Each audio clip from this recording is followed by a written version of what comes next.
आज बात करेंगे अग्निवीर स्कीम के बारे में। जो अग्निवीर स्कीम है, एक मास्टर स्ट्रोक अपने बीजेपी गवर्नमेंट का ये इंट्रोड्यूस किया था। सेकंड टर्म जो मोदी जी का सेकंड टर्म था उसमें इसको इंट्रोड्यूस किया था। इस पे बहुत ही वाद विवाद भी हुए हैं। बहुत सारी टिप्पणियां दी गई है अलग अलग लोगों से, कुछ आर्मी ऑफिसर्स और कुछ विपक्ष के नेताओं की तरफ से। तो आज हम वही दिखेंगे। अच्छा, अग्निवीर की भी बात की लोगों ने।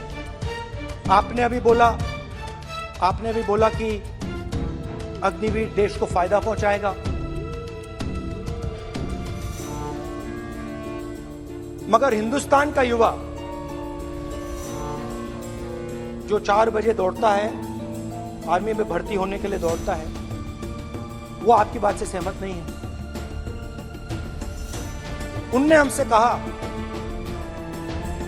कि पहले हमें 15 साल की सर्विस मिलती थी, पेंशन मिलती थी, अब 4 साल के बाद हमें निकाल दिया जाएगा, कुछ नहीं मिलेगा, पेंशन नहीं मिलेगी।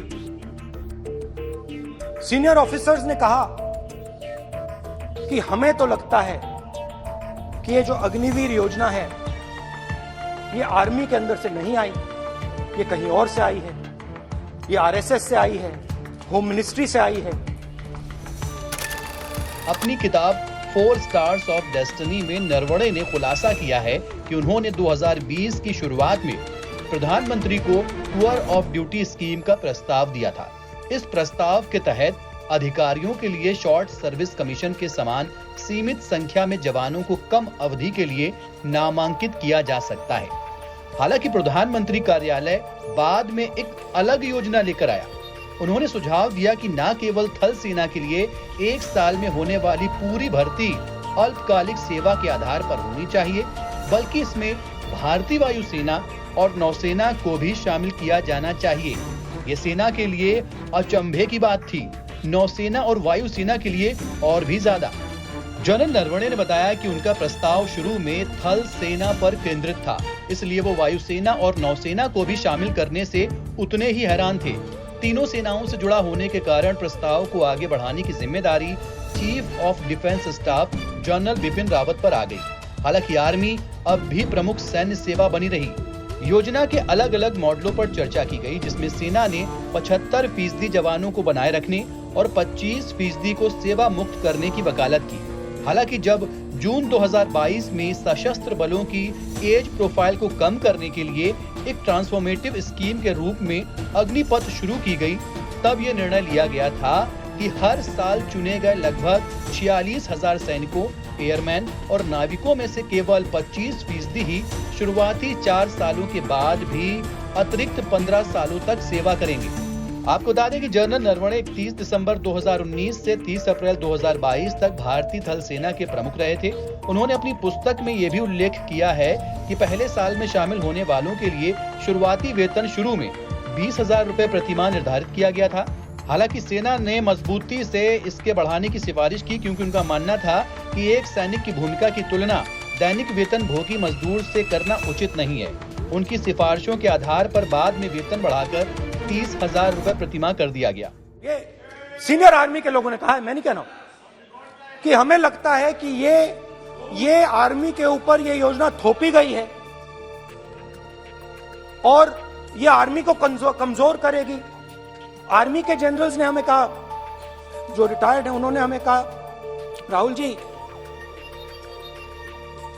हजारों लोगों को हम हथियार की ट्रेनिंग दे रहे हैं और फिर थोड़ी देर बाद उनको समाज में डाल रहे हैं। बेरोजगारी है, समाज में हिंसा बढ़ेगी।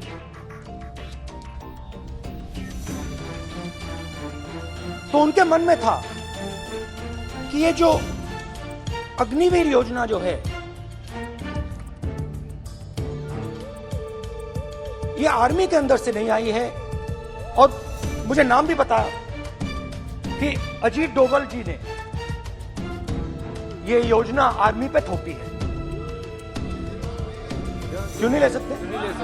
बिल्कुल ले सकते हैं, पार्लियामेंट में थोड़ी है वो। क्यों नहीं ले सकते? क्या बात कर रहे हैं? और ये तर्क है, बाद में अडानी के लिए भी यही बोलने वाले हैं। फिर ये तर्क है इनका। तो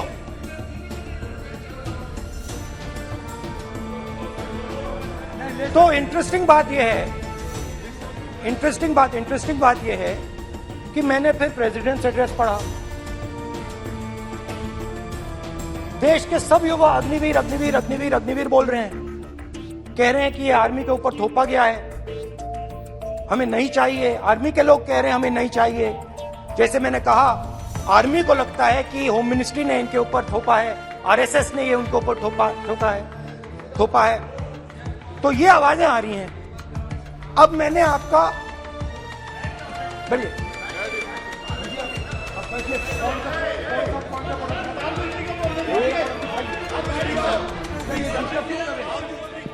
प्रेसिडेंट्स एड्रेस में बहुत सारी चीजें बोली गई। अग्निवीर के लिए एक लाइन थी, एक शब्द, एक बार अग्निवीर शब्द का प्रयोग किया गया, और वो भी अग्निवीर योजना हमने दी। उससे ज्यादा कुछ नहीं बोला। कहां से आई, कौन लाया, किसको फायदा होगा, ये नहीं बोला। बेरोजगारी शब्द ही नहीं था उसमें। आपने देखा होगा, बेरोजगारी शब्द ही नहीं था प्रेसिडेंट एड्रेस में। महंगाई शब्द ही नहीं था। तो जो यात्रा में हमें सुनने को मिला, अग्निवीर, महंगाई, किसान, बेरोजगारी, प्रेसिडेंट एड्रेस में था ही नहीं। तो ये मुझे थोड़ा अजीब लगा।